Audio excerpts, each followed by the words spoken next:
14 سال پیش با تو چیکار کردم؟ تو خودت کشیدی کنار. زندگیه دیگه، اینه گیرت باد میمونه.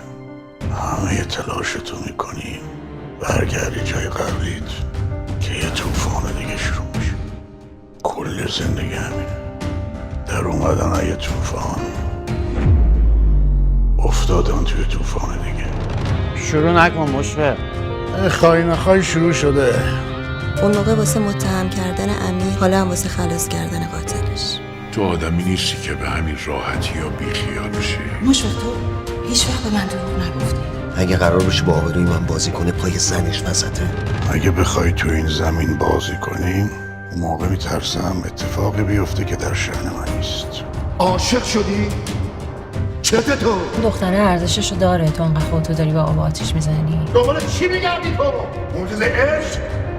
تا حالا عاشق شدی؟